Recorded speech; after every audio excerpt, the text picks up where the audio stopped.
فإذا قضيتم الصلاة فاذكروا الله قياما وقعودا وعلى جنوبكم فإذا اطمأننتم فأقيموا الصلاة إن الصلاة كانت على المؤمنين كتابا موقوتا.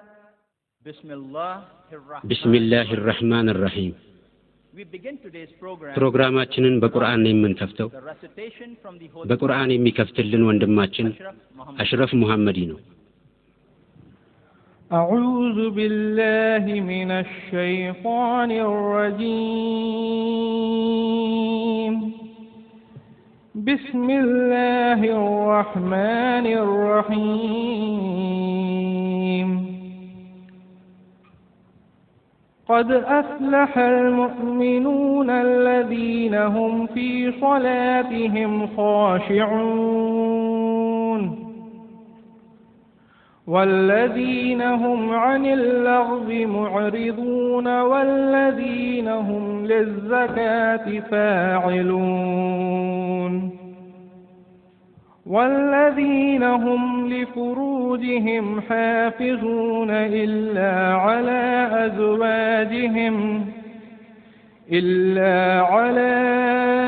أزواجهم أو ما ملكت أيمانهم فإنهم غير ملومين فمن ابتغى وراء ذلك فأولئك هم العادون والذين هم لأمانتهم وعهدهم راعون والذين هم على صلاتهم يحافظون أولئك هم الوارثون الذين يرثون الفردوس هم فيها خالدون صدق الله العظيم. የተከበራችሁትና ወንድሞች አሰላሙ አለይኩም ሰላም በእናንተ ላይ ይሁን። እኔ ዶክተር ሙሐመድ ናይክ በኢስላሚክ ሪሰርች ፋውንዴሽን ስም ሁላችሁም ወደዚህ ፕሮግራም እንኳን በደህና መጣችሁ ለማለት እወዳለሁ። ዶክተር ዛኪር ናይክ የኢስላሚክ ሪሰርች ፋውንዴሽን ፕሬዝዳንት ናቸው። ዶክተር ዛኪር የሕክምና ባለሙያ ቢሆኑም ይህን ሙያ በመተው ሙሉ ጊዜያቸውን ለሙስሊሞችና ሙስሊም ላልሆኑ ሰዎች የኢስላምን ትክክለኛ ገጽታ በማስተዋወቅና የተሳሳቱ ግንዛቤዎችን በማረም ላይ ተሰማርተው ይገኛሉ። ዶክተር ዛኪር በህዝባዊ ውይይቶችና በቴሌቪዥን ፕሮግራሞች ላይ በአድማጮችና በተቺዎች ለሚቀርቡ ፈታኝ ጥያቄዎች አሳማኝ መልስ በመስጠት ይታወቃሉ። ሰላት ከኢማን ወይም ከእምነት ቀጥሎ ትልቁ የኢስላም ምሰሶ ነው። ሰላት የአረብኛ ቃል ሲሆን ኢስላማዊ ጸሎት ማለት ነው። በዛሬው ዕለት ዶክተር ዛኪር ሰላት የጽድቅ ጎዳና በሚል ርዕስ የሰላትን ጽንሰ ሐሳብ ኢስላማዊ ገጽታውንና ዓላማውን ያቀርቡልናል። ክቡራትና ክቡራን ዶክተር ዛኪር ናይክ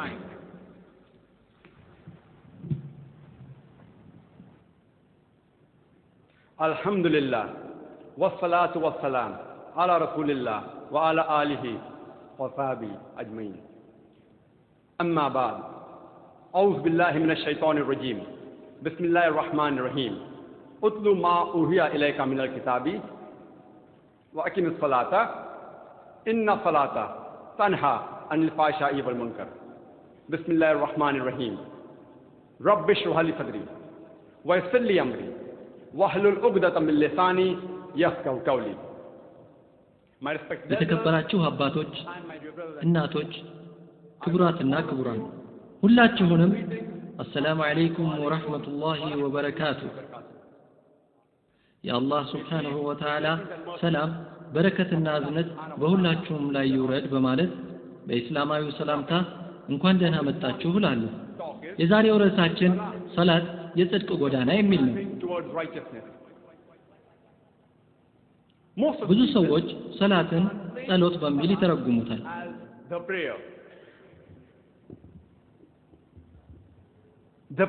ጸሎት ሰላት የሚለውን ቃል በትክክል አይተካም። ምክንያቱም መጸለይ ማለት መጠየቅ ወይም መማፀን ማለት ነው። ለምሳሌ በፍርድ ቤት ዳኞችን እንደመማፀን አይነት። መጸለይ ማለት እርዳታ መጠየቅ ወይም ዱዓ ማድረግ ማለት ነው። ሰላት ግን መጸለይ ብቻ አይደለም፣ ከዚያም ይበልጣል። ምክንያቱም እኛ ሙስሊሞች በሰላት አላህን እርዳታ ከመጠየቅ ባሻገር እናመሰግነዋለን፣ ከሱም መመሪያ እናገኛለን። እንዲሁም ሰላት ቀረጻ ነው፣ ዝግጅት ነው፣ የአእምሮ ማጽጃ ነው። ነገር ግን አንድ ሰው ወደ መስጂድ በሚሄድበት ጊዜ ሌላኛው ሰው ወዴት እየሄድክ ነው ብሎ ቢጠይቀው አእምሮዬን ለማጽዳት ወይም ለቀረጻ ቢለው እንግዳ ነገር ነው የሚሆነው። ስለዚህ በግሌ ሰዎች የአረብኛውን ቃል ሶላት ጸሎት ብለው ቢጠሩት ምንም ማለት አይደለም። ነገር ግን ሶላት ከዚያም እንደሚበልጥ ማወቅ ያስፈልጋል። Salah is much more than merely to pray. The moment you hear ፕሮግራሚንግ የሚለውን ቃል በሰማችሁ ጊዜ ትዝ የሚላችሁ ስለ ኮምፒውተር ነው። የሰውን ልጅ ማሽን ብዬ እንድጠራው ከተፈቀደልኝ በምድር ላይ የሰው ልጅ ውስብስብ ማሽን ነው። በጣም ረቀቀ ከሚባለው ኮምፒውተር ይበልጥ የተወሳሰበ ነው። እኛ ሰዎች አሽረፉል መክሉቃት ነን፣ የአላህ ስብሓነሁ ወተዓላ ድንቅ ፍጥረቶች። ቅዱስ ቁርአን በሱረቱ ቲን ምዕራፍ 95 አንቀጽ 4 ላይ ለቀድ ኸለቅነል ኢንሳነ ፊ አሕሰኒ ተቅዊም ሰውን በጣም በአማረ አቋም ላይ ፈጠርነው ይላል።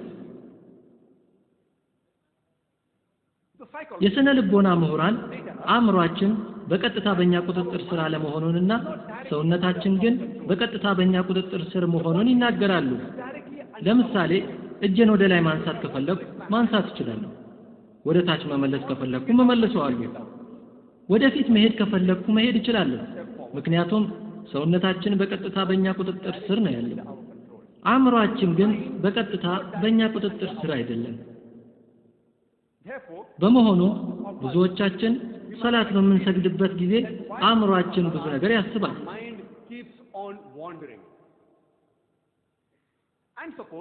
ለምሳሌ አንድ ተማሪ ፈተና ከተፈተነ በኋላ ለሶላት ቢቆም ሶላት ውስጥ ስለ ፈተናው ማሰብ ይጀምራል። ለሁለተኛው ጥያቄ መስጠት የነበረብኝ መልስ ይህ ነበር፣ ይህም ማለት ሲገባኝ ሌላውን ሰራሁ እያለ ያሰላስላል።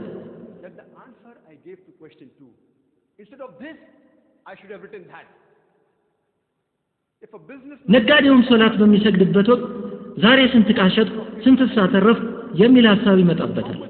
የቤት እመቤትም እንዲሁ ሶላት በምትሰግድበት ወቅት ለባለቤቷ ምን አይነት የምግብ ሰርታ ማቅረብ እንዳለባት ታስባለች። ፓስታ ልስራ ወይስ መኮረኒ? በሰላት ወቅት አእምሮ በተለያዩ ዱንያዊ ጉዳዮች የመጠመዱ ነገር የተለመደ ነው። ለምንድን ነው ይህ የሚሆነው የሚለውን ስናይ አእምሮአችን ባዶ ስለሚሆን ነው ይህን የሚያደርገው። ምክንያቱም አእምሮ ባዶ ሆኖ መቆየት አይችልም። ለዚህም በሐሳብ ይጠመዳል።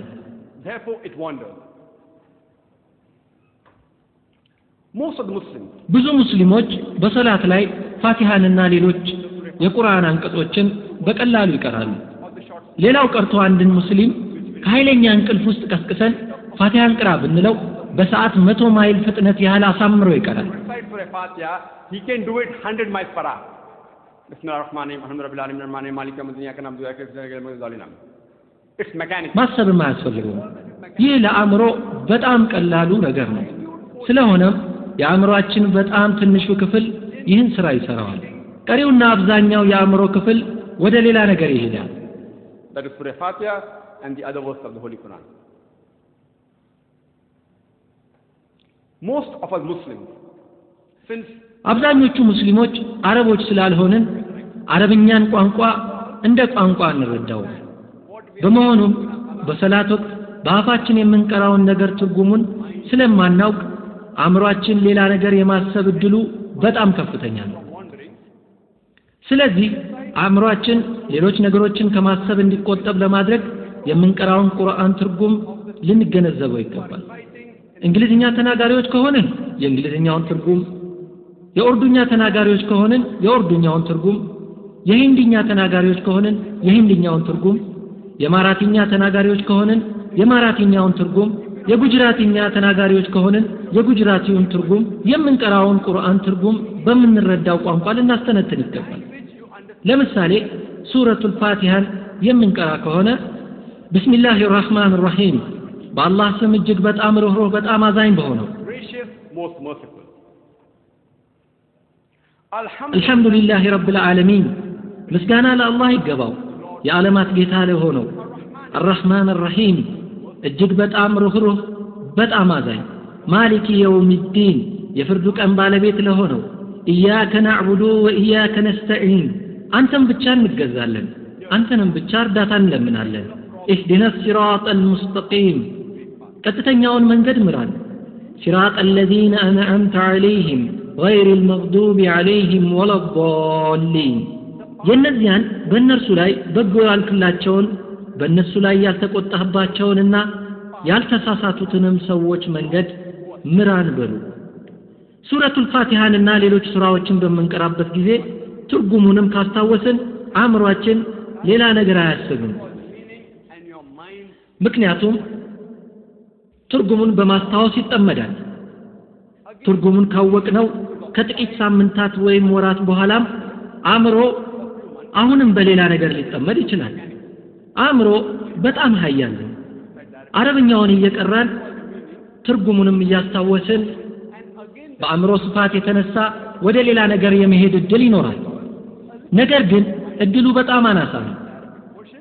አእምሮአችንን አሁንም ከሌላ ነገር እንዲቆጠብ ለማድረግ ቁርአኑን ከመቅራትና ትርጉሙን ከማስታወስ በተጨማሪ በምንቀራውና በምናስታውሰው ነገር ላይ ማተኮር ይኖርብናል።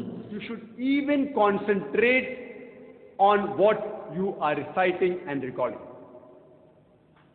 So the more you ብዙ ባተኮርን ቁጥር አእምሮአችን የመበታተኑ ጉዳይ እየቀነሰ ይሄዳል። ስለዚህ አእምሮአችን ከሌላ ነገር እንዲቆጠብ ለማድረግ አረብኛውን ከመቅራትና ትርጉሙን ከማስተንተን ባሻገር ትኩረታችንን መሰብሰብ መቻል አለብን። ይህ ከሆነ ኢንሻአላህ ሐሳባችን አይበታተንም። ንግግሬን የጀመርኩት ከቁርአን ሱረቱል አንከቡት ምዕራፍ 29 አንቀጽ 45ን በመጥቀስ ነው። ምን ይላል? ኡትሉ ማ ኡሂየ ኢለይከ ሚነል ኪታቢ ወአቂሚስ ሰላተ ኢነስ ሰላተ ተንሃ አኒል ፈሕሻኢ ወልሙንከር። ምን ማለት ነው? ከመጽሐፉ ወደ አንተ የተወረደውን አንብብ፣ ሰላትን ደንቡን ጠብቀህ ስገድ። ሰላት ከመጥፎና ከሚጠላ ነገር ሁሉ ትከለክላለችና አላህንም ማውሳት ከሁሉ ነገር በላጭ ነው። አላህም የምትሰሩትን ሁሉ ያውቃል። ከላይ ለመግለጽ እንደሞከርኩት ሰላት ቀረጻ ነው፣ የቅንነት ቀረጻ። It's a programming towards righteousness. And we Muslims እናም እኛ ሙስሊሞች በቀን 5 ጊዜ በሰላታችን እንቀረጻለን። ከአላህ ሱብሓነሁ ወተዓላ ምህረትን እንጠይቃለን። ኢህዲነ ሲራጠል ሙስተቂም ስንል ቀጥተኛውን መንገድ ምራን እያልን ነው። አላህ ሱብሓነሁ ወተዓላም መልስ ይሰጠናል፣ ወደ ቅኑ መንገድ ይመራናል። ለምሳሌ ኢማሙ ከፋቲሃ በኋላ ሱረቱል ማኢዳ ምዕራፍ 5 አንቀጽ 90 ሊቀራ ይችላል። ምን ይላል? ያ አዩሃ ለዚነ አመኑ እናንተ ያመናችሁ ሰዎች ሆይ ኢነመል ኸምሩ ወልመይሲሩ የሚያሰክር መጠጥ ቁማርም፣ ወልአንሳቡ ወልአዝላሙ ጣዖታትም አዝላምም ሪጅሱም ሚን ዐመሊ ሸይጣን ከሰይጣን ስራ የሆኑ ርኩስ ነገሮች ናቸው። ፈጅተኒቡ ለዐለኩም ቱፍሊሑን ከነኚህ ነገሮች ታቀቡ ልትድኑ ይከጀላልና ይለናል። እዚህ ላይ ሶላት ውስጥ ከአስካሪ መጠጥ፣ ከቁማር፣ ከጣዖት አምልኮ፣ ከጥንቆላ እንድንቆጠብ እየተቀረጽን ነው። ኢማሙ ከፋቲሃ በኋላ ሱረቱል ማኢዳ ምዕራፍ 5 አንቀጽ 3ን ቢቀሩ ሁርመት አለይኩሙል መይተቱ ወደሙ ወለሕሙል ኺንዚር ወማ ኡሂለ ሊገይሪላህ ቢሂ forbidden for you for food በክት፣ ፈሳሽ ደም፣ የአሳማ ስጋ ከአላህ ስም ሌላ የተነሳበትም በእናንተ ላይ እርም ተደርጓል። ማለት ነው። እዚህ ላይ ሰላት ውስጥ መመገብ የሌለብን ምግቦች የትኞቹ እንደሆኑ እያወቅን ነው። የተከለከሉ ምግቦች በግ፣ ደም፣ የአሳማ ስጋና የአላህ ስም ያልተጠራበት ስጋ ናቸው። እዚህ ላይ ወደ ቅንነት እየተቀረጽን ነው።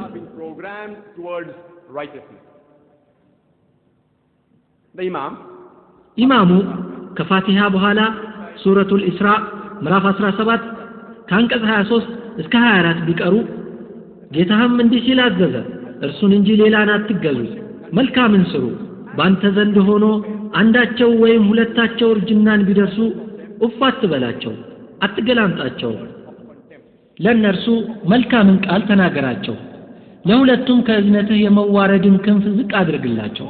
ጌታዬ ሆይ በሕፃንነቴ በርህራሄ እንዳሳደጉኝ እዘንላቸውም በል።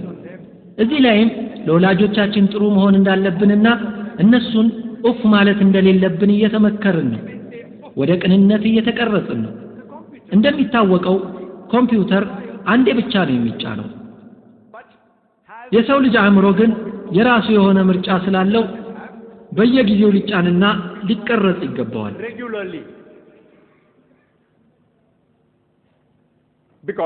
ምክንያቱም በእያንዳንዱ እንቅስቃሴያችን ላይ የሚያጋጥሙን በማህበረሰቡ ውስጥ የሰፈኑ እንደ ሐሜት፣ ሙስና፣ ማታለል፣ ስርቆት፣ መጠጥ፣ አደንዛዥ ዕፅ፣ የወሲብ ትንኮሳ ያሉ መጥፎ ተግባራት አእምሮአችንን ይበክሉታል።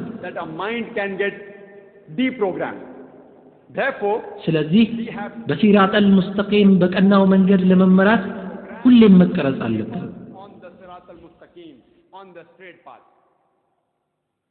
ለምንድን ነው 5 ጊዜ የምንሰግደው? አንዴ ለምን አይበቃም የሚል ጥያቄ ያላቸው ሰዎች ሊኖሩ ይችላሉ። ጤነኛ ሰውነት በትንሹ በቀን 3 ጊዜ መመገብ አለበት። አንድ ሰው በቀን 1 ጊዜ ብቻ ቢመገብ ጤነኛ ሰውነት ሊኖረው አይችልም። በተመሳሳይ የሰው ልጅ ነፍስ በትንሹ በቀን 5 ጊዜ መቀረጽ አለበት። በ5 ወቅት ሰላት አንድ በቂ አይደለም። ለዚህ ነው እኛ ሙስሊሞች በቀን 5 ጊዜ የምንሰግደው። That's the reason we Muslims we offer salah 5 times a day. The Jews they አይሁዶች በቀን 3 ጊዜ ይሰግዳሉ። ይህም በብሉይ ኪዳን በመጽሐፈ ዳንኤል ምዕራፍ 6 ቁጥር 10 ላይ ተጠቅሷል። እኛ ሙስሊሞች በትንሹ በቀን 5 ጊዜ እንሰግዳለን።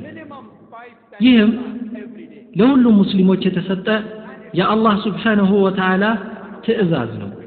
ይህ ትእዛዝ በቅዱስ ቁርአን በሱረቱል ሁድ ምዕራፍ 11 አንቀጽ 114፣ በሱረቱል ኢስራ ምዕራፍ 17 አንቀጽ 78፣ በሱረቱል ጣሃ ምዕራፍ 20 አንቀጽ 130 እና በሱረቱል ሩም ምዕራፍ 30 ከአንቀጽ 17 እስከ 18 ላይ ተጠቅሶ ይገኛል።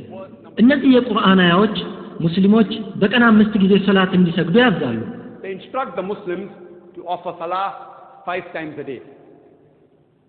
The 5 daily salahs ሙስሊሞች መስገድ ያለባቸው 5 ወቅት ሰላቶች ጎህ ከቀደደ ጀምሮ ፀሐይ እስክትወጣ ድረስ የሚሰገደው የፈጅር ወይም የሱብሂ ሰላት፣ ሁለተኛው የዙሁር ሰላት ሲሆን ፀሐይ ከእኩለ ቀን ዘንበል ካለች ጀምሮ የሁሉም ነገር ጥላ ከራሱ ጋር እኩል እስኪሆን ድረስ፣ ሶስተኛው የአስር ሰላት ነው። የዙሁር ሰላት ሰዓት እንዳበቃ የሁሉም ነገር ጥላ እኩል ከሆነ ጀምሮ ፀሐይ እስከምትጠልቅበት ድረስ ይሰገዳል። አራተኛው የመግሪብ ሰላት ሲሆን ፀሐይ ከጠለቀች ጀምሮ ቀዩ ወጋገን እስኪገባ ድረስ። አምስተኛው የኢሻ ሰላት ሲሆን ቀዩ ወጋገን ከገባ ጀምሮ ጎህ እስኪቀድ ድረስ ሊሰገድ ይችላል። ነገር ግን እኩለ ሌሊት ከመሆኑ በፊት መስገዱ ይመረጣል። አንድ ሙስሊም ቢያንስ በቀን 5 ጊዜ ሶላት መስገድ አለበት። እኛ ሙስሊሞች ለሶላት መስጊድ ከመግባታችን በፊት በሰውነታችን ላይ ያሉ ቆሻሻዎችን እናጸዳለን። ይህ ትእዛዝ ለሙሳም አለይሂ ሰላም ታዟል። ይህም በሱረቱ ጣሃ ምዕራፍ 20 አንቀጽ 11 እስከ 12 ተጠቅሶ ይገኛል። በመጣትም ጊዜ ሙሳ ሆይ በማለት ተጠራ። ጌታህ እኔ ነኝ፣ መጫሚያዎችህንም አውልቅ። ይህ ከአላህ ስብሓንሁ ወተዓላ ለሙሳ ዓለይህ ሰላም የተሰጠ ትእዛዝ ነው።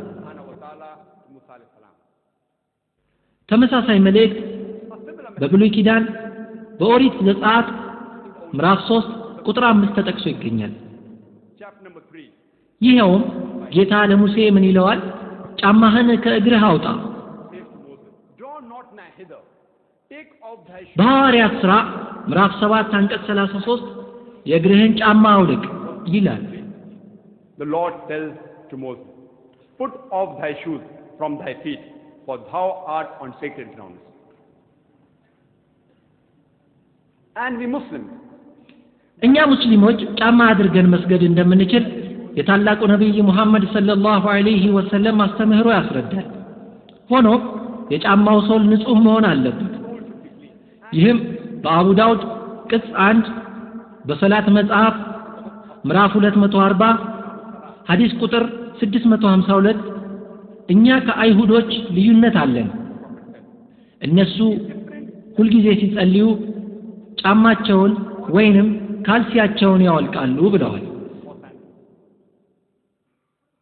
በተመሳሳይ ሁኔታ በአቡ ዳውድ ቅጽ 1 በሶላት መጽሐፍ ምዕራፍ 240 ሐዲስ ቁጥር 653 አምር ቢን ሹዓይብ ከአባታቸው ሰምተው እንዳሉት አያታቸው ሲናገሩ ነብዩ ሰለላሁ ዐለይሂ ወሰለም በባዶ እግራቸውም በጫማም ሲሰግዱ አይቻለሁ ብለዋል።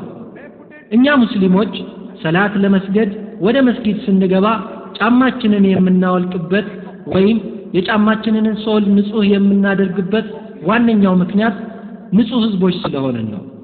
የኢባዳ ቦታችን ንጹህ እንዲሆን እንፈልጋለን። want to keep our place of worship clean. Before we offer salah, ከሰላት በፊት የሰላት ጥሪ አለ። የተለያዩ ሃይማኖቶች የተለያየ የጸሎት አጠራር ዘዴ አላቸው። ለምሳሌ አይሁዶች በመጽሐፍ ቅዱስ በኦሪት ዘኍልቍ ምዕራፍ 10 አንቀጽ 1 እስከ 3 እንደተጠቀሰው ጌታ ለሙሴ 2 የብር ትራምፔቶችን ወይም መለከቶችን እንዲሰራና አማኞችን ለጸሎት እንዲጣራ አዞታል። ክርስቲያኖች ደወል ይጠቀማሉ፣ ከበሮም የሚጠቀሙ አሉ። በኢስላም የሰውን ድምጽ ነው የምንጠቀመው። we use the drum. In Islam, we use the human voice. And the call for prayer is የጸሎት ጥሪውም አዛን ይባላል። አዛን የሚያደርገው ሰው ሙአዚን ይባላል። ከትራምፔት ከከበሮ ወይም ከደወል ጋር ሲነጻጸር የሰው ድምጽ ማራኪ ነው soothing as compared to the trumpet, bell or drum. And there በሰው ልጅ ላይ የተሻለ ተጽዕኖ ማሳደር ይችላል። አዛን በመስማት ብቻ ወደ እስላም የሚመጡ ብዙ ሰዎች አሉ። ሰዎች በልባቸው በአእምሯቸውና በነፍሳቸው ላይ ትልቅ ተጽዕኖ ባሳደረው በማራኪው የአዛን ድምጽ ተማርከው እስላምን ሲቀበሉ ይስተዋላል። on their heart, mind and soul that they accepted Islam. But unfortunately, እንዳጋጣሚ ሆኖ በህንድ ቦምቤ ያሉ አዛኖች መሆን የሚገባቸውን ያህል ማራኪ አይደሉም። በመሆኑም ሰዎችን በመሳብ ፋንታ ይረብሻሉ። ስለዚህ ሁሉንም ሙአዚኖች የመዲናውን የሐረመይን ሸሪፈይን ወይም የመካውን የመስጂደል ሐረም አዛን እንደ ምሳሌ እንዲወስዱ እጠይቃቸዋለሁ። Haram in Makkah as an example of what a adhan should be like. Besides the adhan, አዛን ማራኪ ከመሆኑ በተጨማሪም መልእክትም አለው። ነገር ግን ብዙ ሙስሊም ያልሆኑ ሰዎች የአዛን ትርጉም ምን እንደሆነ አያውቁ። ባለፈው ታህሳስ ሙስሊሞች አንድ ዝግጅት አዘጋጅተው ጠርተውኝ ወደ ካሪላ ሄጄ ነበር። ዝግጅቱ ላይ አንድ ሙስሊም ያልሆነን ሚኒስትር ጠርተው ንግግር ያደርግ ነበር። በንግግሩ ስለ ሙስሊሞችና ስለ ኢስላም የተወሰኑ ጥሩ ነገሮችን ተናገረ። ቀጥሎም እኛ ህንዳውያን በሙስሊሞች እንኮራለን፣ ታሪካዊና ማራኪ ህንጻዎችንና ቅርሶችን ሰርተው ባስተላለፉልን የሞገል ገዢዎች ልንኮራና ልናሞግሳቸው ይገባል። ሙስሊሞች በቀን 5 ጊዜ ንጉስ አክበርን ብታሞግሱ የሚገርም አይሆንም ሲል ተናግሯል። Emperor Akbar 5 times a day. It may sound like a joke, but it's very ይህ ቀልድ ሊመስላችሁ ይችላል፣ ነገር ግን የተለመደ ነው። ብዙ ሙስሊም ያልሆኑ ሰዎች በተለይ ህንዳውያን በአዛንና በሰላት ንጉስ አክበርን የምናሞግስ ነው የሚመስላቸው። የአረብ ጀለቢያና ጥምጣም ለብሶ ነፍስ ከማጥፋቱ በፊት አላሁ አክበር ሲል በምዕራባውያኑ ፊልም በተደጋጋሚ የሚታየውን አሸባሪ ያዩ አንዳንድ ሙስሊም ያልሆኑ ሰዎች አላሁ አክበር ማለት ሙስሊሞች ሙስሊም ያልሆኑ ሰዎችን ሊገድሉ ሲሉ የሚናገሩት የጦር ወንጀል ይመስላቸዋል። It's the duty of every Muslim. ሙስሊም ካልሆኑ ሰዎች አእምሮ ውስጥ ያለውን ይህን የተሳሳተ ግንዛቤ ማስተካከል የእያንዳንዱ ሙስሊም ግዴታ ነው። የአዛንን መልእክት ልንነግራቸው ይገባል። Tell them the translation of the adhan. That when we give the adhan, ትርጉሙን እንንገራቸው። አላሁ አክበር ስንል ንጉስ አክበርን እያሞገስን አይደለም፣ ወይም የጦር ጥሪ አይደለም። it means Allah subhanahu wa ta'ala is the greatest. Almighty God is the greatest. አላህ ትልቅ ነው። አሽሀዱ አን ላ ኢላሃ ኢላላህ ከአላህ በስተቀር የሚገዙት ጌታ የለም። أشهد أن محمد رسول الله نبي محمد يا الله ملك تنياناتشو نبي محمد يا الله ملك تنياناتشو I bear witness that Muhammad, peace be upon him, is the messenger of Allah subhanahu wa ta'ala. hayya ala salah wada salat nu hayya ala al falah wada ስኬት ነው አላሁ አክበር አላህ ትልቅ ነው لا إله إلا الله ከአላህ በስተቀር ሌላ አምላክ የለም ነው ትርጉሙ። ሙስሊም ላልሆኑ ሰዎች የአዛንን ትርጉም ልናብራራላቸው ይገባል። It's the duty of the Muslim. የኢስላምን መልእክት ሙስሊም ላልሆኑ ሰዎች ማድረስ የሙስሊሞች ግዴታ ነው። ሶላት ከመስገዳችን በፊት ሁሌም ውዱእ ማድረግ ይኖርብናል። ራሳችንን ማጽዳት አለብን። Ablution, that is, we have to wash ourselves. That is, we have to do wudu. This is mentioned in the Holy Quran. ቅዱስ ቁርአን በሱረቱል ማኢዳ ምዕራፍ 5 አንቀጽ 6 ያ አዩሃ الذين آمنوا እናንተ ያመናችሁ ሰዎች ሆይ ራሳችሁን ለሰላት ስታዘጋጁ ፊታችሁንና እጃችሁን ክንዳችሁን እስከ ክርናችሁ ድረስ ታጠቡ፣ ጸጉራችሁን በውሃ አብሱ፣ እግራችሁንም እስከ ቁርጭምጭሚታችሁ ድረስ ታጠቡ ሲል ያዛል። ሶላት ከመስገዱ በፊት ውዱእ ማድረግ የእያንዳንዱ ሙስሊም ግዴታ ነው። Should do ablution, should do wudu before we offer our salah. And a similar ተመሳሳይ መልእክት በመጽሐፍ ቅዱስ በኦሪት ዘጸአት ምዕራፍ 40 ቁጥር 31 እስከ 32 ሰፍሮ ይገኛል። ይኸውም ሙሴ አሮንና ልጆቹም እጆቻቸውን ሁል ጊዜ ይታጠቡ ነበር። በሐዋርያት ሥራ ምዕራፍ 21 ቁጥር 26 በዚያን ጊዜ ጳውሎስ ሰዎችን ይዞ በማግስቱ ከነሱ ጋር እየጸዳ መጽዳታቸውን የሚፈጽሙበትን ቀን አስታውቆ ወደ መቅደስ ገባ ይላል። we Muslims, እኛ ሙስሊሞች ሰላት ከመስገዳችን በፊት ውዱእ በማድረግ ራሳችንን ንጹህ እናደርጋለን። እኛ ንጹህ ህዝቦች ነን። ውዱእ ንጹህ ከማድረጉም በተጨማሪ የስነ ልቦና ዝግጅት ነው፣ የአእምሮ ዝግጅት ነው። ውዱእ ከአላህ ሱብሓነሁ ወተዓላ ጋር ግንኙነት ለመፍጠር የሚደረግ ዝግጅት ነው። that we do before we communicate with Allah subhanahu wa ta'ala. በሰሒህ ቡኻሪ ቅጽ 1 በሰላት መጽሐፍ ምዕራፍ 56 ሐዲስ ቁጥር 429 እንደተጠቀሰው ታላቁ ነብዩ መሐመድ ሰለላሁ ዐለይሂ ወሰለም መሬት ለእኔና ለተከታዮቼ መስጂድ ናት ብለዋል። መስጂድ ማለት ሱጁድ የሚደረግበት ቦታ ማለት ነው።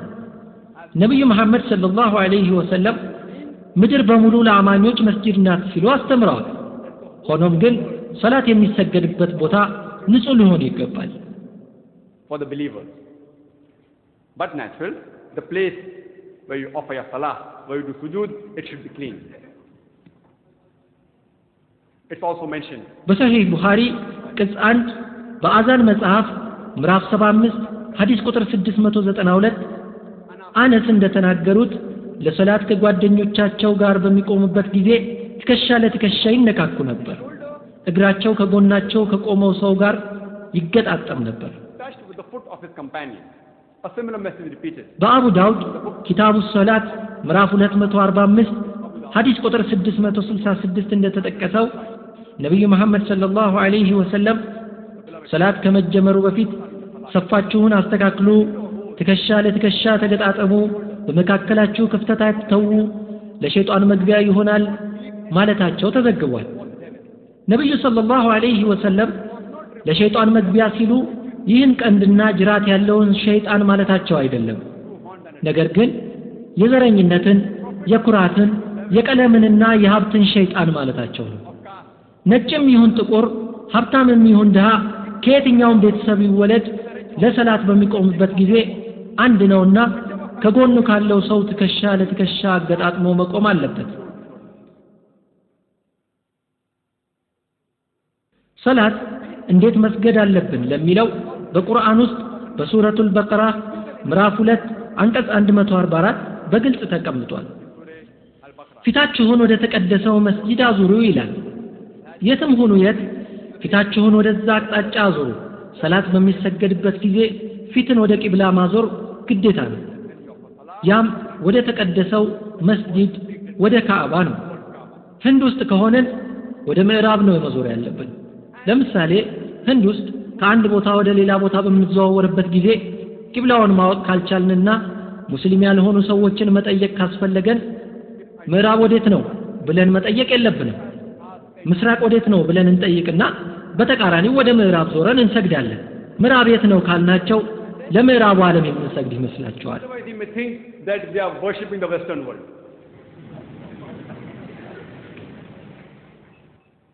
The Holy Quran says in Surah Al-Baqarah, ቅዱስ ቁርአን በሱረቱል በቀራ ምዕራፍ 2 አንቀጽ 238 ሶላት ላይ ተጠባበቁ፣ ታዛዦች ሆናችሁም ለአላህ ቁሙ ይላል። ሶላት ውስጥ ፋቲሃ መቅራት ግዴታ ነው። ይህም በሱረቱል ሂጅ ምዕራፍ 15 አንቀጽ 87 ተጠቅሷል። ከሚደጋገሙ የሆኑትን ሰባትንና ታላቁንም ቁርአን በሙሉ በርግጥ ሰጠንህ ይላል። የሚደጋገሙ 7 አንቀጾች ያሉት ሱራ ፋቲሃ ነው። ትንሹ ቁርአንም ተብሎ ይጠራል። ሌላው የቁርአን ክፍል ትልቁ ቁርአን ተብሎ ይጠራል። በእያንዳንዱ ሶላት ውስጥ ፋቲሃ መቅራት ግዴታ ነው። we should recite Surah Fatiha in every salah. The word ruku, ሩኩ የሚለው ቃል ቁርአን ውስጥ ከ13 ጊዜ በላይ ተጠቅሷል። ስጁድ የሰላት ዋና ክፍል ነው። እሱም ከ92 ጊዜ በላይ በተለያዩ 32 ምዕራፎች ውስጥ ሰፍሮ ይገኛል። ከዚህም በተጨማሪ ሱረቱ ሰጅዳ የሚባል የቁርአን ምዕራፍ አለ። called as as-sajda, the prostration. And the Holy Quran says, በሱረቱል ኢምራን ምዕራፍ 3 አንቀጽ 43 ላይ ያ መርየም ቁኑቲ ሊረብኪ ወስጁዲ ወርከዒ ማአራኪኢን፣ መርየም ሆይ ለጌታሽ ታዘዢ ስገጂም ከአጎንባሾቹም ጋር አጎንብሺ። በሱረቱል ሐጅ ምዕራፍ 22 አንቀጽ 77 ያ አዩሃ الذين آمنوا እናንተ ያመናችሁ ሰዎች ሆይ በስግደታችሁ አጎንብሱ፣ በግንባራችሁ ተደፉ፣ ጌታችሁንም ተገዙ ልትድኑም ይከጀላልና። ሁሉም የአላህ መልእክተኞች ለአላህ በሚጸልዩበት ጊዜ ስጁድ ያደርጉ ነበር። ሁሉም ነቢያ he did sujood, he did prostration, all the prophets. መጽሐፍ ቅዱስም ይህንኑ ያዛል። በብሉይ ኪዳን በኦሪት ዘፍጥረት ምዕራፍ 17 ቁጥር 3 ምን ይላል? አብርሃምም በግንባሩ ወደቀ። በኦሪት ዘሁልቆ ምዕራፍ 20 ቁጥር 6 ሙሴና አሮንም ከጉባኤው ፊት ወደ መገኛው ድንኳን ደጃፍ ሄደው በግንባራቸው ወደቁ። በመጽሐፈ ኢያሱ ምዕራፍ 5 ቁጥር 14 ኢያሱ ወደ ምድር በግንባሩ ተደፍቶ ሰገደ። በማቴዎስ ወንጌል ምዕራፍ 26 ቁጥር 39 ኢየሱስ ጥቂትም ወደፊት እልፍ ብሎ በፊቱ ወደቀና ጸለየ ይላል። Goes to the garden of Gethsemane. He takes a few steps forward, falls on his face and does prayer. All the prophets of Allah ሁሉም የአላህ መልእክተኞች ሰላት ለመስገድ ሱጁድ ያደርጉ ነበር። እኛ እንደምናደርገው ሁሉ መጽሐፍ ቅዱስ በግንባራችሁ ተደፍታችሁ ጸልዩ ይላል። ሱጁድ የምናደርግበት ምክንያት ከላይ እንደጠቀስኩት አእምሮአችን በቀጥታ በእኛ ቁጥጥር ስር አይደለም ያለው። ሰውነታችን ግን በቀጥታ በእኛ ቁጥጥር ስር ነው። አእምሮን ከኩራት ነፃ ለማድረግ ሰውነትን ዝቅ ማድረግ ያስፈልጋል። ሰውነትን ዝቅ ለማድረግ ደግሞ ትልቁን የሰውነት ክፍል የሆነውን ግንባርን ከመሬት ላይ ከማስቀመጥ የተሻለ ነገር የለም። የአእምሮ ወሳኝ አካል የሆነው ፍሮንት ሎብ የሚገኘው ግንባር ውስጥ ነው። በዚህ የሰውነት ክፍል ተደፍተን ነው አላህ ትልቅ ነው ጥራት ይገባው የምንለው። ሶላት እንዴት መስገድ አለብን? እጃችንን እንዴት ማድረግ አለብን? እንዴት መቆም፣ እንዴት መቀመጥ አለብን? ስንት ረካዓ መስገድ አለብን? የሚሉ ጥቃቅን ነገሮችን ስናይ ቅዱስ ቁርአን አጢኡላህ ወአጢኡ ረሱል ይለናል። አላህንና መልእክተኛውን ታዘዙ ማለት ነው። ስለዚህ ነብዩ ሰለላሁ ዐለይሂ ወሰለም እንዴት ነበር የሚሰግዱት የሚለውን ማየት በቂ ነው። ቁርአን በበርካታ ቦታዎች ነው አጢኡላህ ወአጢኡ ረሱል የሚለን። ለምሳሌ በሱረቱል ኢምራን ምዕራፍ 3 አንቀጽ 32፣ በሱረቱል ኢምራን ምዕራፍ 3 አንቀጽ 132፣ በሱረቱል ኒሳ ምዕራፍ 4 አንቀጽ 59፣ በሱረቱል ማኢዳ ምዕራፍ 5 አንቀጽ 92፣ በሱረቱል አንፋል ምዕራፍ 8 አንቀጽ 1፣ በሱረቱል አንፋል ምዕራፍ 8 አንቀጽ 46፣ በሱረቱል ኑር ምዕራፍ 24 አንቀጽ 54፣ በሱረቱል ኑር ምዕራፍ 24 አንቀጽ 56፣ በሱረቱል ሙሐመድ ምዕራፍ 47 አንቀጽ 33፣ በሱረቱል ሙጃደላ ምዕራፍ 58 አንቀጽ 13፣ በሱረቱል ተጋቡን ምዕራፍ 64 አንቀጽ 12 እና በበርካታ ቦታዎች አጢኡላህ ወአጢኡ ረሱል አላህና ረሱልን ታዘዙ ይለናል።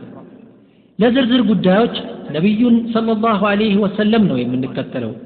በሰሂህ ቡኻሪ ቅጽ 1 በኪታቡል አዛን ምዕራፍ 18 ሐዲስ ቁጥር 604 እንዲሁም በሰሂህ ቡኻሪ ቅጽ 9 ሐዲስ 352 ላይ ነብዩ ሰለላሁ ዐለይሂ ወሰለም አሰጋገዴን አይታችሁ ስገዱ ብለዋል። እንዴት እንደምሰግድ አይታችሁ ስገዱ።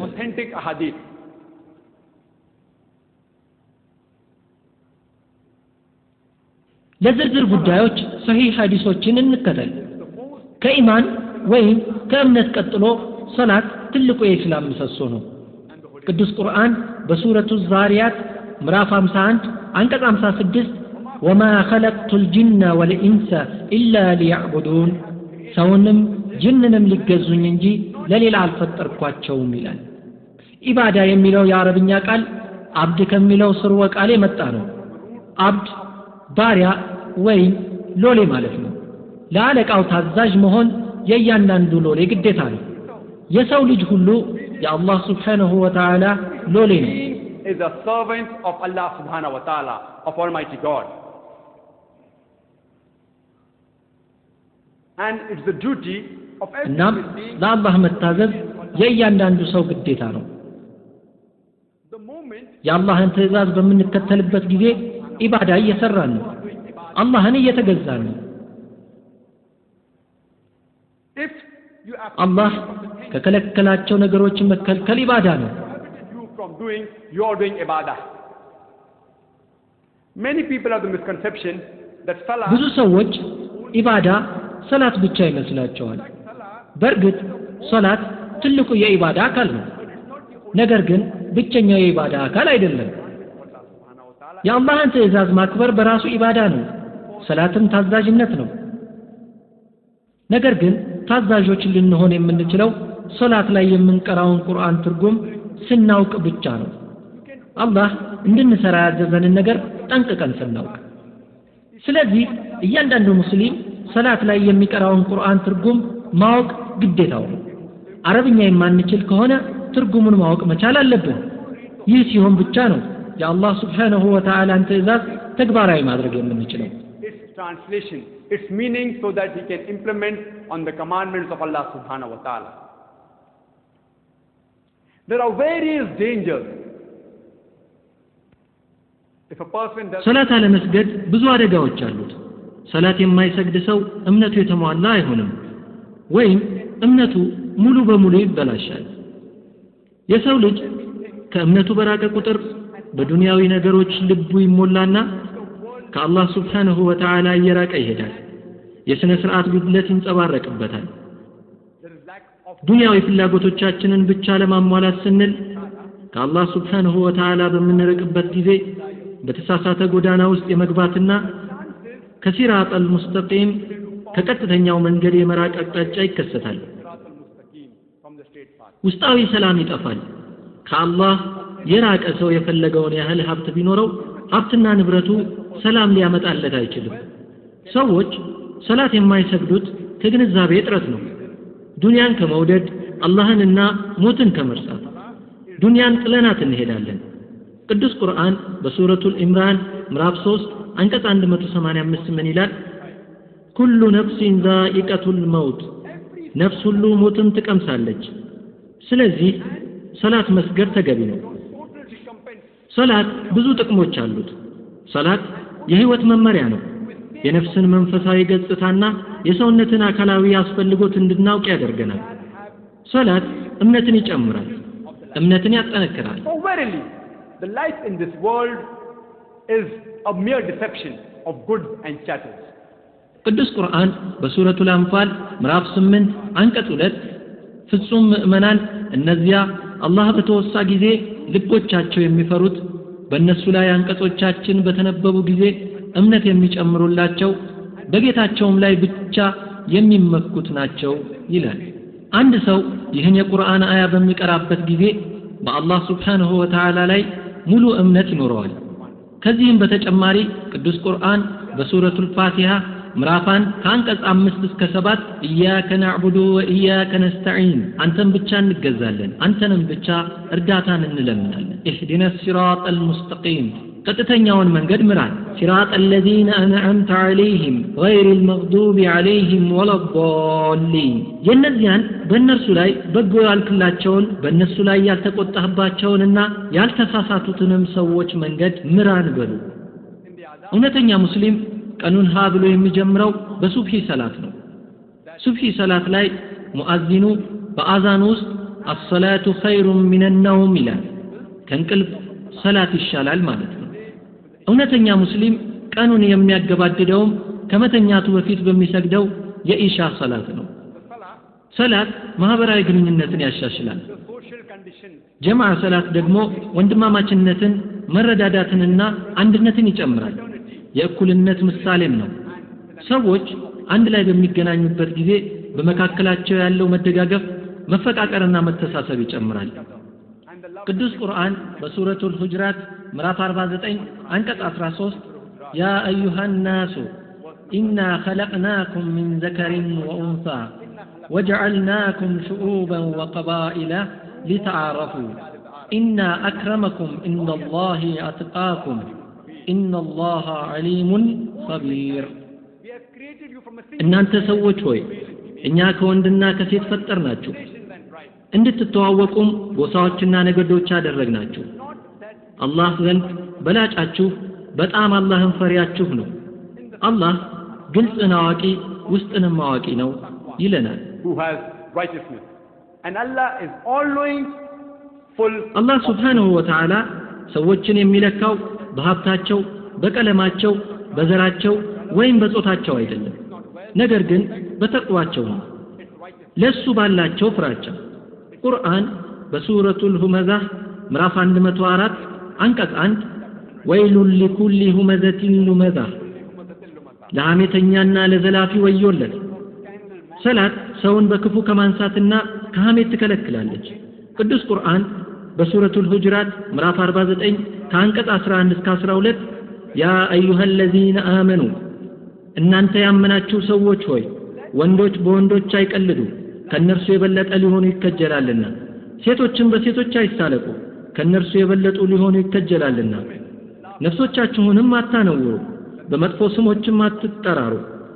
ከእምነት በኋላ የማመፅ ስም ከፋ፣ ያልተጸጸቱም እነዚያ እነሱ በዳዮቹ ናቸው ይለናል።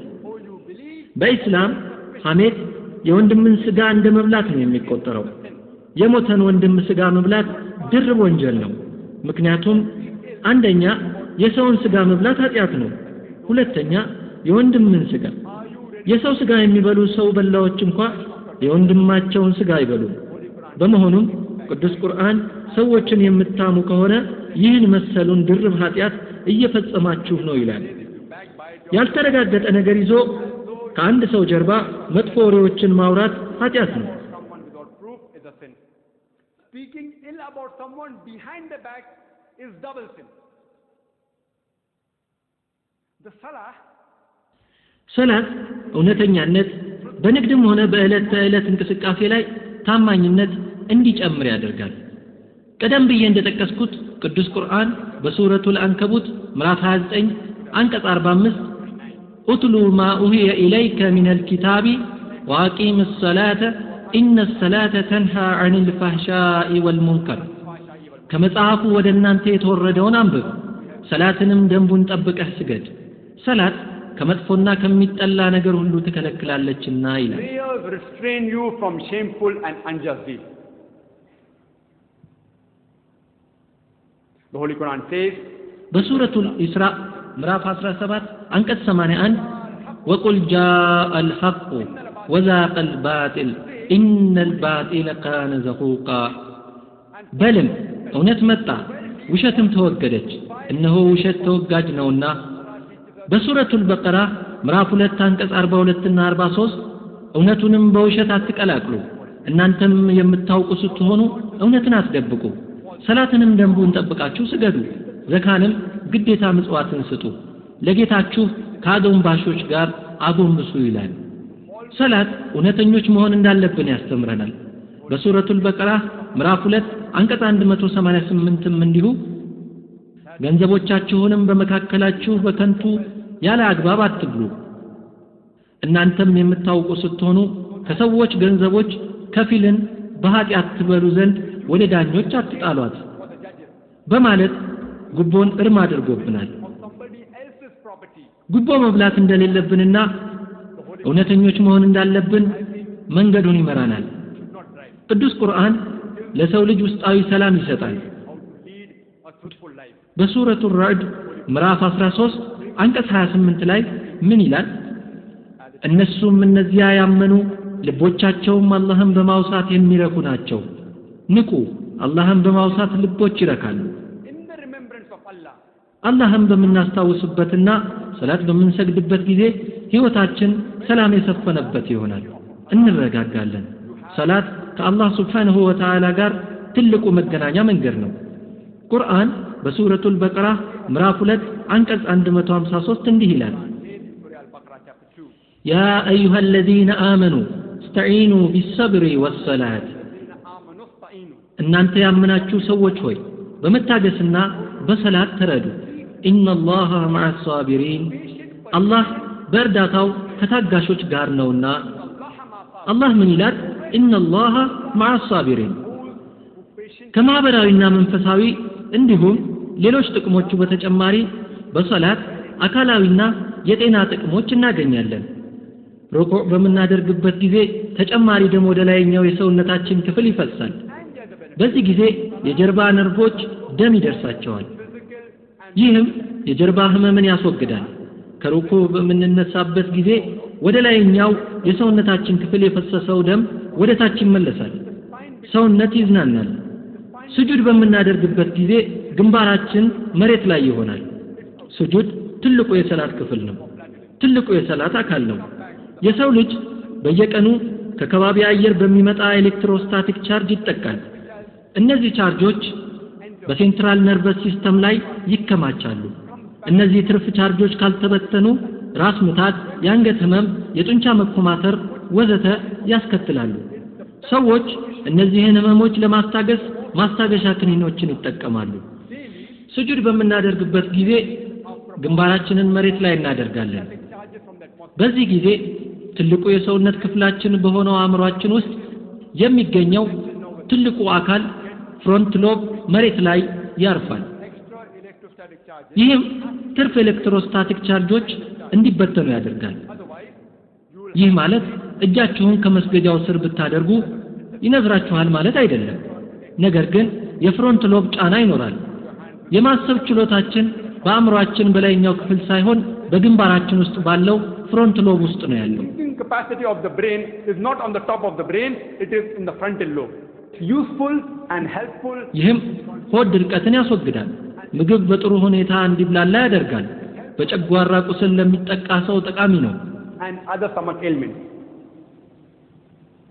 When a person gets up from the squatting position, አንድ ሰው ከሱጁድ በሚነሳበት ጊዜ የሰውነቱ ክብደት በእግር መዳፍ አጥንት ላይ ይሆናል። ይህም የጀርባ የጉልበትና የእግር ጡንቻዎች እንዲጠነክሩ ያደርጋል። ከሰላት የሚገኙ የአካልና የጤና ጥቅሞች ብዙ ናቸው። ነገር ግን እኛ ሙስሊሞች ሰላትን የምንሰግደው ለነዚህ የጤንነት ጥቅሞች አይደለም። እኛ ሰላትን የምንሰግደው አላህ Subhanahu Wa Ta'ala ለማመስገን ነው። ሰላት የምንሰግደው ወደ ቅን መንገድ ለመመራትና ለመቀረጽ ነው። እነዚህ አብረው የሚመጡ ጥቅሞች ናቸው። ሙስሊም ያልሆኑ ሰዎች በእነዚህ ተጨማሪ ጥቅሞች ተስበው ሊመጡ ይችላሉ። ነገር ግን እኛ ሙስሊሞች አላህን ለማመስገንና ትእዛዙን ለማክበር ነው ሰላት የምንሰግደው። ይህ ነው የኛ ፍላጎት። is to please Allah Subhanahu Wa Ta'ala, because it's a commandment of Allah Subhanahu Wa Ta'ala. This is our biryani.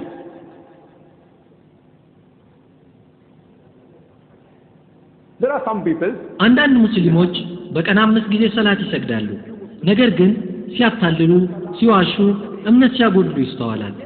ይህ ከሆነ ሶላት እንዴት የበጎነት ቀረጻ ሊሆን ይችላል የሚል ጥያቄ የሚያነሱ ሰዎች ሊኖሩ ይችላሉ። ብዙ ሰዎች 5 ወቅት ሰላት ወቅቱን ጠብቀው ይሰግዳሉ። ነገር ግን ጥሩዎች አይደሉም። የነዚህ ጥያቄ ምላሽ በሱረቱል ሙእሚኑን ምዕራፍ 23 ከአንቀጽ 1 እስከ 2 ሰፍሮ ይገኛል። قد أفلح المؤمنون الذين هم في صلاتهم خاشعون ምእመናን ፍላጎታቸውን ሁሉ በርግጥ አገኙ፣ ዳኑ። እነሱ በስግደታቸው ውስጥ አላህን ፈሪዎች። خاشعون የሚለው ቃል خشوع ከሚለው ስርወ ቃል የመጣ ነው። ይህም ማለት በመተናነስና በንቃት ማለት ነው። ስለሆነም አላህ ምን ይላል? እነዚያ አማኞች ሰላታቸውን በመተናነስና በሙሉ ልብ የሚሰግዱ እነርሱ በእርግጠኝነት የሰላትን ጥቅሞች ይሰበስባሉ፣ ስኬታማ ይሆናሉ ይላል። ነገር ግን እነዚያ ያለ መተናነስና ከአንገት በላይ የሚሰግዱ ከሰላት የሚገኘውን ጠቀሜታ ሊያገኙ አይችሉም። በሙሉ ልብ ለመስገድ ሰላት የመስገድን ትርጉም ማወቅና የአላህ Subhanahu Wa Ta'ala ትእዛዝ መጠበቅ ያስፈልጋል። ለምሳሌ ሰላት ላይ ኢማሙ ከፋቲሃ በኋላ ሱረቱል ኢኽላስን ቢቀራ ቁል ሁወላሁ አሐድ እርሱ አላህ አንድ ነው በል ይላል። ሰላት ለመስገድ ወደዚህ መስጂድ የመጡ ሙስሊሞች ሁሉ አላህ አንድና ብቸኛ ለመሆኑ ይስማማሉ። አላህ ከአንድ በላይ ነው የሚል ማንም የለም። ነገር ግን መመሪያ በመስጠት ላይ የሚገኘው ኢማሙ የአላህን Subhanahu Wa Ta'ala መልእክት አስተላልፉ እያለ ነው። ቁል ሁወላሁ አሐድ እርሱ አላህ አንድና ብቸኛ ነው በል። በአላህ Subhanahu Wa Ta'ala ለማያምኑ ሰዎችም ሂድና አላህ አንድና ብቸኛ ነው በላቸው። የአላህ Subhanahu Wa Ta'ala ማንነት ግለጽላቸው እያለ ነው። ብዙ ሙስሊሞች ሰላት ይሰግዳሉ። ነገር ግን የሰላቱ መልእክት በህይወታቸው ላይ ምንም አይነት ለውጥ ሲያመጣ አይስተዋልም። ለዚህም ዋነኛው ምክንያት መልእክቱን ለመረዳት አለመቻላቸው ነው። መልእክቱን ልንገነዘብ ይገባል። የሰላትን ጠቀሜታዎች ለማግኘት መልእክቱን መረዳት፣ የአላህ Subhanahu Wa Ta'ala ትእዛዝ መከተል መቻል አለብን። ለምሳሌ አንድ ሰው ከስራው የማይቀርና ሰዓት አክባሪ የሆነ አንድ ሰራተኛ ያለው እንበል። ስራ ቦታ ላይ የመጣ ሁሌም ያሞግሰዋል። ስራ ሲሰጠው ወይም አንድ ብርጭቆ ውሃ አቀብለኝ ሲለው ውሃ በማምጣት ፋንታ አሁንም እሱን ያሞግሳል። የጥሪ ደወል ሲያሰማ እየሮጠ ይመጣና አቤት ጌታዬ ይለዋል። ይህ በጣም ወሳኝና አስቸኳይ ደብዳቤ ነው፣ ውሰድና እዚህ ቦታ ላይ አድርስ ሲለው ማድረሱን ትቶ ቢሮ ቁጭ ብሎ እኔ ለጌታዬ ታዛዥ ነኝ፣ ጌታዬ ትልቅ ነው ቢለው ሰውየው ሰራተኛውን ምን ያደርገዋል? ደሞዝ ይጨምርለታል? እድገት ይሰጠዋል? አይሰጠውም። ይልቁንም ከስራ ያባርረዋል። በተመሳሳይ እኛ የአላህ ባሪያዎች የሆነው የሰው ልጆች የአላህን ትእዛዝ ተግባራዊ ማድረግ መቻል አለብን። ሰላት መስገድ ብቻውን በቂ አይደለም። We should follow the commandments of Allah subhanahu wa ta'ala. Only by offering praises, it's not sufficient. For example, ለምሳሌ አንድ የታመመ ሰው ወደ ሐኪም ቤት ሄደ እንበል። ሐኪሙም መውሰድ ያለበትን የመድኃኒት አይነትና በቀን 3 ጊዜ መውሰድ እንዳለበት ጽፎ የመድኃኒት ማዘዣ ወረቀት ይሰጠዋል። ህመምተኛው ወረቀቱን ይዞ ወደ ቤቱ በመሄድ በቀን 3 ጊዜ በደንብ ያነበዋል። ነገር ግን የማዘዣውን መልእክት ተግባራዊ አላደረገም ወይም ከነጭራሹ መድኃኒቱን አልገዛም። ይህ ሰው ከህመሙ የሚፈወስ ይመስላችኋል?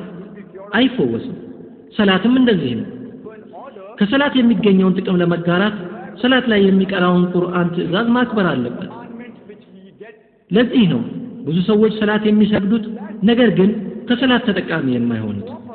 አላህ ሱብሓነሁ ወተዓላ በሱረቱል ማዑን ምዕራፍ 107 ከአንቀጽ 4 እስከ 7 እነዚህን ሰዎች እንዲህ ሲል ይገልጻቸዋል። ፈወይሉል ሊልሙሰሊን الذين هم عن صلاتهم ساهون الذين هم يراءون ويمنعون الماعون ወዮላቸው ለሰጋጆች እነዚያ እነሱ ከስግደታቸው ዘንጊዎች ለሆኑት ሰጋጆች ለነዚያ እነሱ ይሁልኝ ባዮች ለሆኑት። ቅዱስ ቁርአን ለይሁልኝ የሚሰግዱ ሰዎችን ወዮላቸው ሲል ያስጠነቅቃል። በሱረቱ ኒሳ ምዕራፍ 4 አንቀጽ 142 መናፍቃን አላህን ያታልላሉ እሱም አታላያቸው ነው ይቀጣቸዋል። ወደ ሶላትም በቆሙ ጊዜ ታካቾች ሰዎችን የሚያሳዩ ሆነው ይቆማሉ።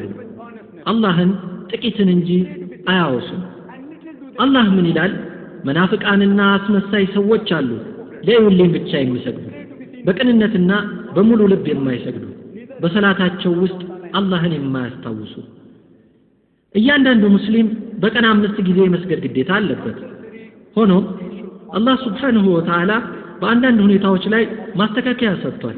በሱረቱ ኒሳ ምዕራፍ 4 አንቀጽ 101 በምድር ላይ በምትዘዋወሩበት ጊዜ ሶላታችሁን አሳጥራችሁ ብትሰግዱ በእናንተ ላይ ኃጢአት የለም ይላል።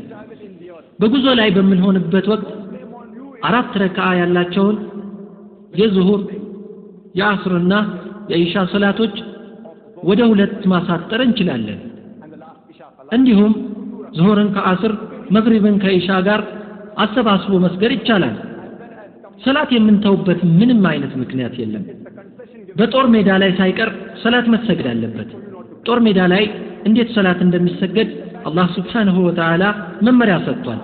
በሱረቱ ኒሳ ምዕራፍ 4 አንቀጽ 102 በውስጣቸውም በሆንክና ሰላትንም ለነሱ ባሰገድካቸው ጊዜ ከነሱ አንዲት ጭፍራ ካንተ ጋር ትቆም፣ መሳሪያቸውን ይያዙ፣ በግንባራቸውም በተደፉ ጊዜ ከበስተኋላችሁ ይሁኑ። እነዚያ ይሄዱና ያልሰገዱትም ሌሎች ጭፍሮች ይምጡ ካንተም ጋር ይስገዱ፣ ጥንቃቄያቸውንና መሳሪያቸውንም ይያዙ ይለናል። ጦር ሜዳ ላይ ያለ ሰው ሲሰግድ መሳሪያውን ይዞ ነው መስገድ ያለበት። ሱረቱል በቀራ ምዕራፍ 2 አንቀጽ 239 አንዳች ጠላት ወይም አደጋ ያገኘናል ብላችሁ ከፈራችሁ በእግር አሊያም በፈረስ ላይ ያላችሁ ስገዱ።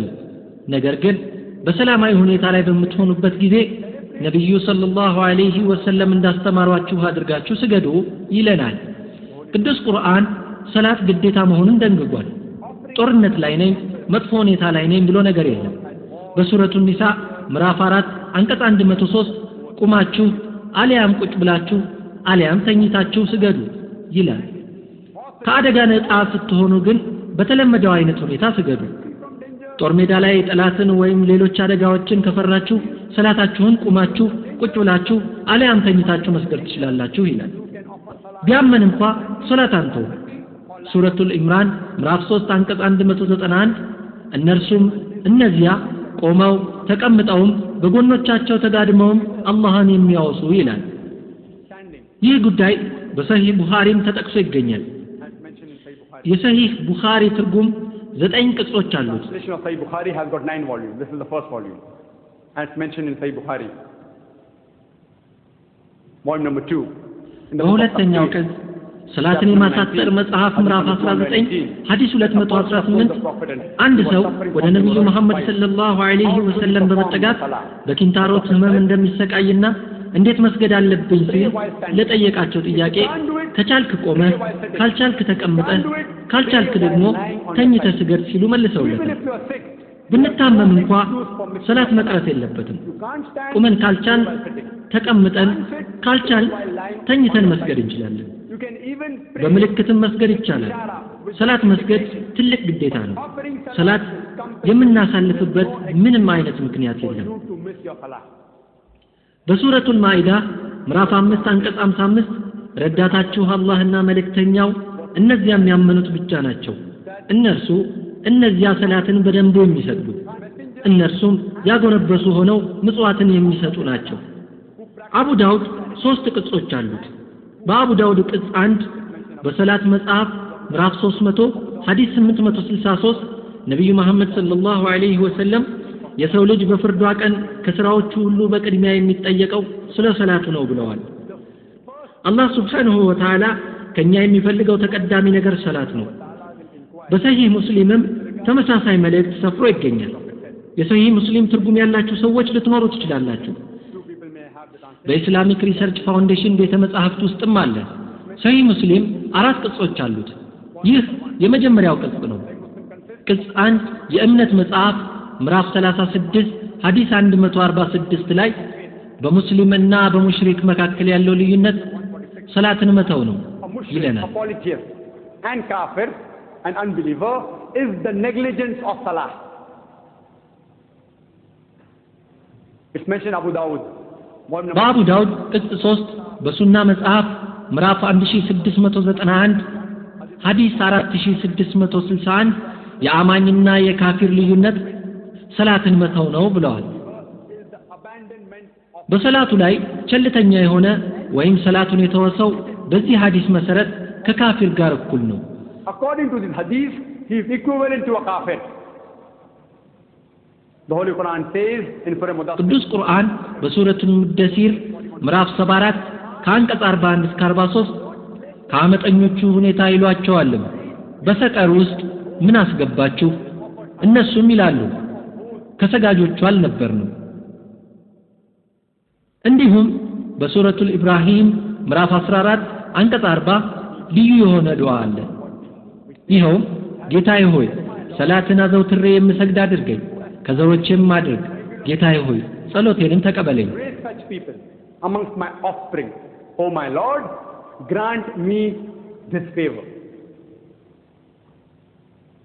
The dua given in the Holy Quran. በሱረቱል በቀራ ምዕራፍ 2 አንቀጽ 201 የተጠቀሰ በጣም የተለመደ ዱዓ አለ። ربنا آتنا في الدنيا حسنة وفي الآخرة حسنة وقنا عذاب النار. ጌታዬ ሆይ በምድር ዓለም ደግን ነገር ጸጋን በመጨረሻይቱም ሀገር ደግን ነገር ጀነትን ስጠን ከእሳትም ቅጣት ጠብቀን። በሱረቱል አንዓም ምዕራፍ 6 ከአንቀጽ 162 እስከ 163 የሰፈረውን የቁርአን አንቀጽ በመጥቀስ ንግግሬን ልቋጭ። ምን ይላል? ቁል ኢነ ሰላቲ ወኑሱኪ ወመህያየ ወመማቲ ሊላሂ ረቢል ዓለሚን ላ ሸሪከ ለሁ ወቢዛሊከ ኡሚርቱ ወአና አወሉል ሙስሊሚን። ስግደቴም መገዛቴም ሕይወቴም ሞቴም ለዓለማት ጌታ ለአላህ ነው በል፣ ለእርሱ ተጋሪ የለውም። በዚህም በማጥራት ታዘዝ፣ እኔም የሙስሊሞች መጀመሪያ ነኝ በል። ወአኺሩ ዳዕዋና አልሐምዱሊላሂ ረቢል ዓለሚን።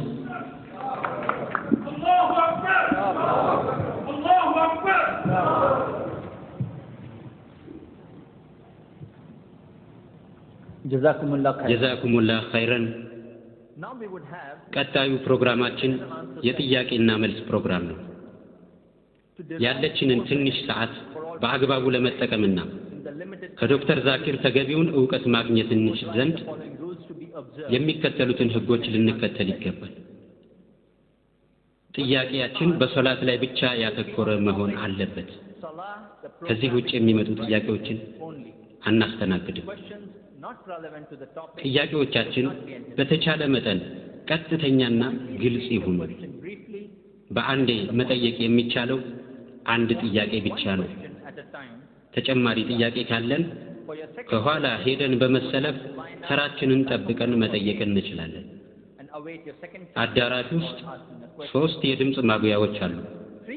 ከኔ በስተቀኝና በስተግራ ላሉ ወንዶች 2፣ ከኋላ ላሉ ሴቶች አንድ ጥያቄ ስትጠይቁ ወደ ማይክሮፎኑ ተጠግታችሁ ጠይቁ። በወረቀት የሚመጡ ጥያቄዎችንም እናስተናግዳለን። ወረቀት የሚያድሉ ልጆች ስላሉ ከነሱ መቀበል ይቻላል። ጥያቄ ከመጠየቃችሁ በፊት ስማችሁንና ሙያችሁን ግለጹ። የመጀመሪያ ጥያቄ ከኋላ ለህቴ May we have the first questions from the sisters at the back?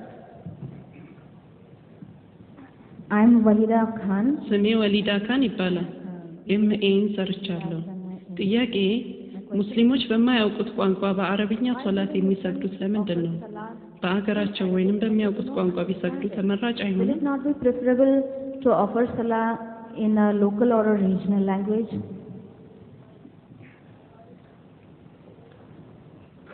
The sister posed the question. እህቴ ብዙ ሙስሊሞች አረብኛ አይችሉም። ታዲያ ሰላትንም በሚገባቸው ቋንቋ ቢሰግዱ ተመራጭ አይሆንም ወይ የሚል ጥያቄ ነው ያቀረበችው። የኔ እህት አንቺ እንዳልሽው ይሁንና ሰላት በአገሬው ቋንቋ ይሰገድ ቢባል ለምሳሌ በህንድ ቦምቤ የተወሰኑ ሰዎች በእንግሊዝኛ ይሰገድ ይላሉ። የተወሰኑት ደግሞ የለም በኡርዱ ይሰገድ ይላሉ። አየለም በሂንዲ ነው መሰገድ ያለበት። የተወሰኑት ደግሞ በጉጅራቲ ይሰገድ ሊሉ ይችላሉ።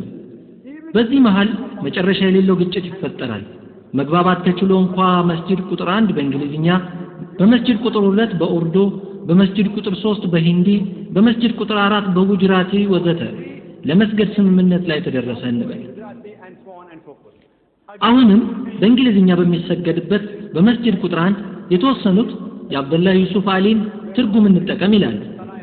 የተወሰኑት ደግሞ አየሱ ጥሩ ትርጉም አይደለም የፒክቶልን ነው መጠቀም ያለብን። አይ የሁለቱም አይሆንም የመውላና አብዱል መጂድ ዳሪ አባዲ ትርጉም ነው መሆን ያለበት። ሌሎቹ ደግሞ የሙህሲን ካን እንደገና ሌላ ጣጣ።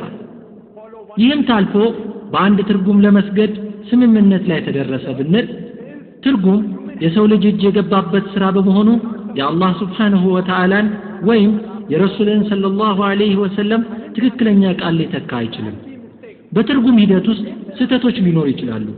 እነዚህ ስህተቶች ደግሞ እንደ ቀላል የሚታዩ አይደለም። በአላህ ሱብሓነሁ ወተዓላ ላይ የሚፈጸሙ ስህተቶች ናቸው።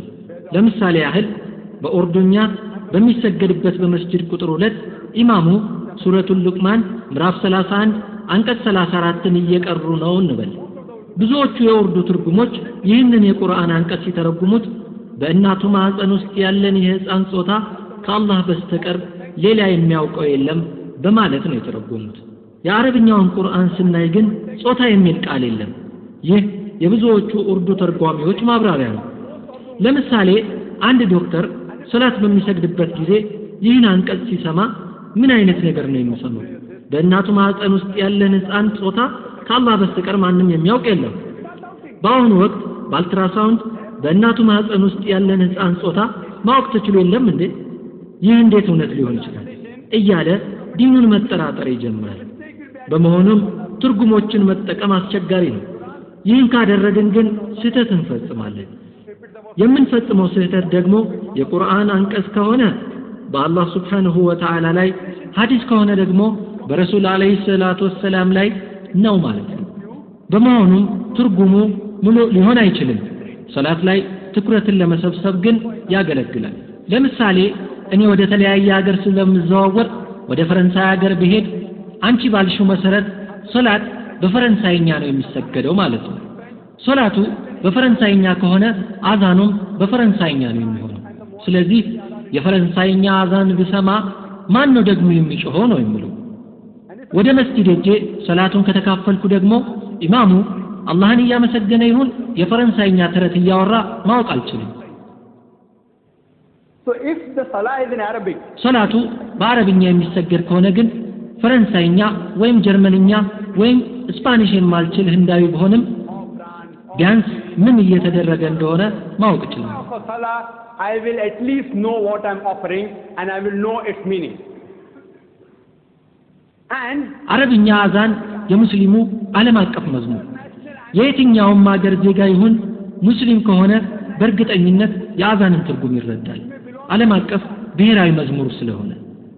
ስለዚህ የኔ እህት ለኛ ለሙስሊሞች ትልቁ ነገር የቁርአንን ቋንቋ መማር ነው የቁርአንን አረብኛ ማወቅ ካልቻል ቢያንስ ትርጉሙን በምንችለው ቋንቋ መረዳት መቻል አለብን ይህ ከሆነ ሰላታችን የተስተካከለ ይሆናል የሰላትን ጠቀሜታዎችም እናገኛለን ለጥያቄው መልስ ይሆናል ብዬ ተስፋ አደርጋለሁ You will be able to derive the benefits of the salah. Hope that answers the question.